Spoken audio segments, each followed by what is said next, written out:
Oi, meus amores! O vídeo de hoje é a continuação daquele outro vídeo, tá? É parte 2, no final, na verdade. Então é isso, bora pro vídeo. Eu abri assim e foi um choque assim pra mim. Ela tava assim deitada assim, tava com um pano aqui, com um tubo na boca e ela só mexia os olhos. Só os olhos, mais nada. E eu sei que antes de eu ver ela, meus familiares falaram que estavam treinando pra que se ela estivesse entendendo, que ela piscasse o olho 2 vezes, né? Aí eu sei que quando eu falei com ela assim, eu pensei, cara, eu não posso chorar porque eu não posso ser fraca, eu tenho que dar forças pra... E quando eu olhei, as lágrimas já começaram a escorrer e eu vi que ela também. Eu olhei pra ela e tava escorrendo uma lágrima, porque ela não conseguia falar, ela queria falar o que tava acontecendo, o que tava se passando na cabeça dela, até o que ela tava vendo. Só que ela não conseguia, então eu falei pra ela, fica calma, amanhã a mãe vai vir aqui, essas coisas assim. E falei pra ela, você tá me entendendo? Pisca 2 vezes. Ela piscou. Logo acabou o horário de visita, porque era um tempinho pra cada um. Ela tava na UTI, era 15 minutos, se eu não me engano.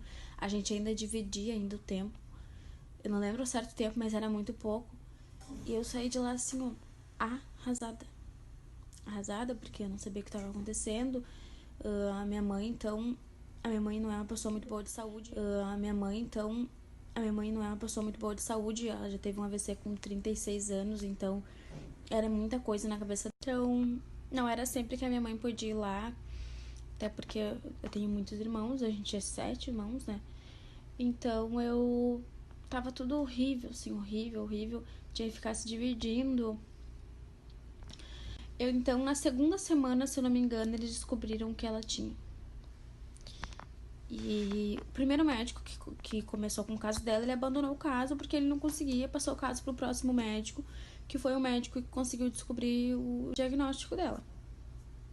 Aí começaram o tratamento e mesmo assim foi horrível todo o tratamento. Ela ficou 7 meses internada na UTI, ela nunca saiu da UTI. E chegou uma parte que eles começaram a me liberar pra ficar lá com ela, porque ela era a única menor de idade que tinha na UTI, né? Não tinha ninguém pra acompanhar ela. Só que eu também era menor de idade na época, né? Então... Mas eles foram muito legais de abrir essa sessão, porque eu tinha 17 anos e eu já logo ia fazer 18. Então eu comecei a ir direto. Tinha vezes que eu ia sexta e saía de lá só a segunda. A prova é de que nesse ano eu reprovei na escola. E eu nunca reprovei na escola. Nunca tinha na escola.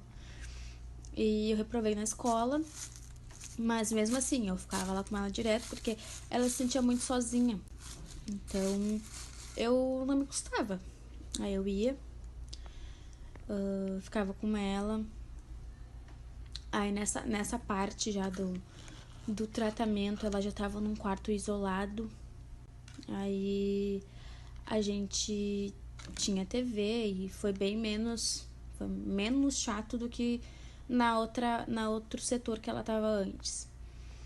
Pra lá direto nesses 7 meses, até deu uma aliviada pra minha mãe, que não podia ir, e eu pegava e ficava lá com ela, não se sentia tão sozinha. Foi tudo voltando aos poucos, ela foi voltando. Eu lembro que ela tinha um caderno de desenho. Tinha muita gente legal que tratava ela muito bem. Assim como tinha pessoas que eu não entendo até hoje por que trabalham nessa área. Eu não vou dar detalhes de tudo, porque senão vai ficar um vídeo muito longo. Mas foi uma vitória quando ela mexeu o primeiro dedo do pé, porque os movimentos dessa síndrome, ele para de cima para baixo e retorna de baixo para cima. Foi assim, nossa, maravilhoso. Até que chegou o dia que ela recebeu alta. E esse dia, nossa, então, né, foi histórico. A única parte ruim é ter que deixar as pessoas boas que cuidaram muito bem dela. Porque o resto, meu Deus, né? O resto foi horrível.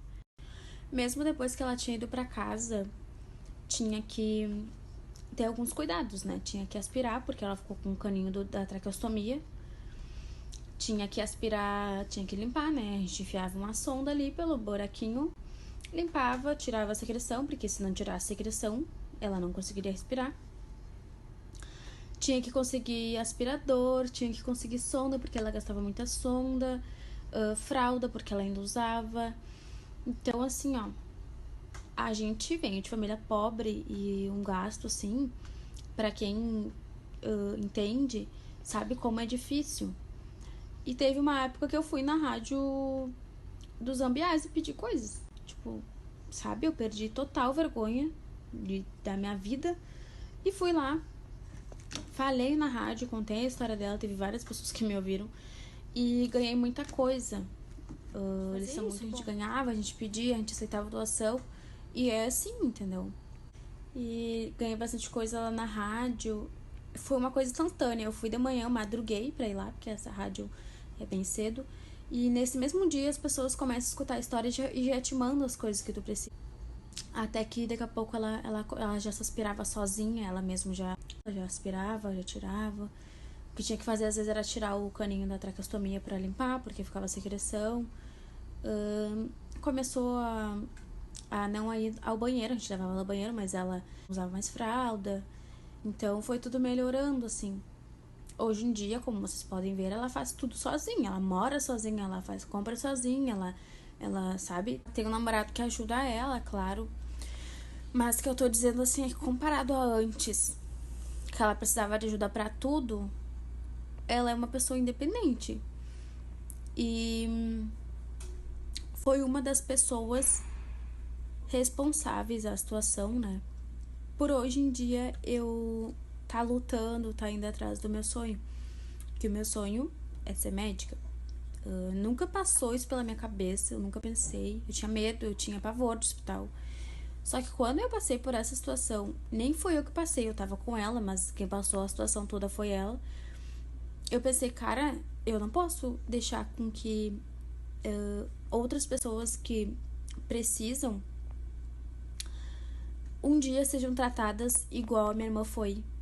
Claro que ela foi tratada muito bem por muitas pessoas, mas tinha outras pessoas que a gente sabe quem é, porque tava no plantão, né? Até tem pessoas que ela não gostava. Que eu chegava lá, ela tava com a fralda o dia todo sem trocar. Que ela, sabe? E teve uma hora que eu mesmo comecei a trocar ela, porque eu achava aquilo horrível. E eu percebi que quando eu comecei a trocar ela, eles começavam a se passar, sabe? Quando eu tava lá, eles nem entravam no quarto quase. Tinha vezes que eu nem dormia com o barulho daquelas máquinas pitando, sabe? Eu ficava apavorada olhando. E eu pensei, eu não posso fazer isso, eu não posso deixar com que outras pessoas passem por isso, e eu quero que o máximo que eu puder fazer de melhor, assim, pra mudar a vida de alguém. Não sou Deus, não quero, claro que Deus tá acima de tudo, mas acredito que com ele a gente consegue, e eu quero mudar a vida das pessoas. Pelo menos eu quero que pelo menos que tenha uma pessoa nesse meio que realmente goste do que tá fazendo. Eu já tive uma pequena oportunidade de ser um pouco melhor pra alguém, que foi a época que eu trabalhei no hospital. Hoje em dia eu trabalho com médico, mas não em hospital. Que eu fazia plantão noturno. Eu era do setor da farmácia, eu distribuía materiais como fraldas, sondas e coisas assim. E muitas vezes a gente não era autorizada a fazer isso, porque tinha que estar tudo prescrito.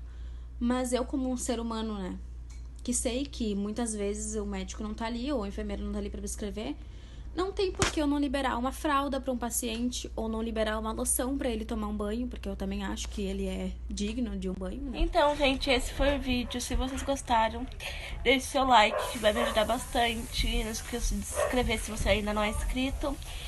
E compartilhar com os amigos, que vai me ajudar bastante também. Então, esse foi o vídeo. Beijinhos, até o próximo.